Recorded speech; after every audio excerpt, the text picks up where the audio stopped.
All right, so one of the things that I try to accomplish is trying to minimize my use of the internet, right? I feel like as a society, we have developed a very strong reliance on internet.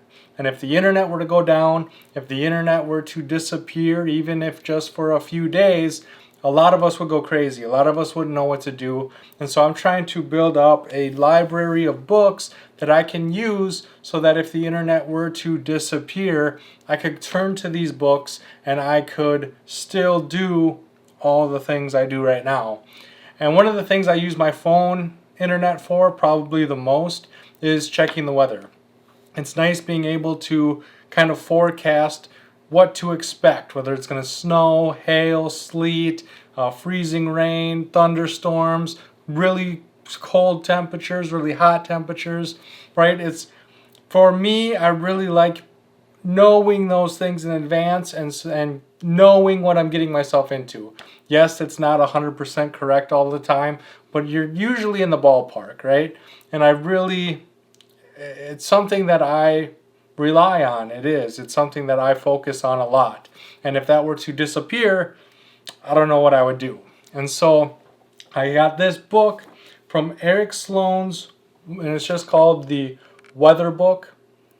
And now I really like this book. I'm going to read the back because I feel like the back explains this book really, really well. So it's just called Eric Sloane's Weather Book. In simple language, Eric Sloane explains the whys and wherefores of weather and weather forecasting, and does it in a style that universally appealing.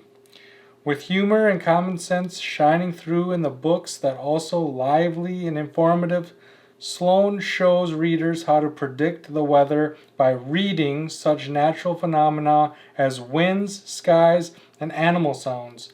This beautifully illustrated and practical treasure trove of climate lore will enlighten outdoorsmen, farmers, sailors, and anyone else who has ever wondered what the large halo around the moon means, why birds sit it out before a storm, and whether or not to take an umbrella when leaving the house. So I didn't read that very well, but you can kind of get an understanding. The very first, in simple language, okay, and then also in common sense. Those are my favorite things about this book. I have other weather books that I have started reading a few times and I don't finish them. This is a very thin book. It's only a few pages, and most of the pages are pictures. So for those of you that don't know, Eric Sloane is an artist, right? And so he draws and he makes art, and then he also has books. I did a book of his on early American tools.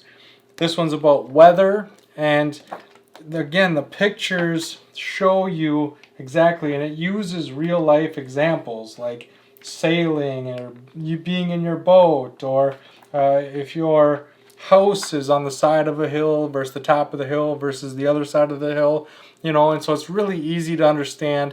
The pictures really help highlight and help you understand, and it really does help you forecast the weather. Now, again, it's not going to be perfect. You're not a fortune teller, okay? It's just going to get you in the ballpark. It's no different than looking at the weather. It might be a little worse than looking at the weather. They've gotten pretty good at predicting the weather, but it is going to help. It talks about cold fronts, warm fronts, wind direction, how the different wind direction changes things. It talks about lore, pink sky at night, sailor's delight, pink sky at morning, sailors take warning, and why that is, what's happening, why the sky is pink. And so I really like this book, and this is one that, unlike the other ones where I've started reading them and then just never finished them because I lost interest because I didn't understand it, this one I do understand. It doesn't have all of the information. It doesn't go as in depth as some of the other books, but for me, it's preferable, right? When they start using big words that I don't understand, I have to look them up. When they start talking about things that I don't understand, it's really hard for me to learn that way.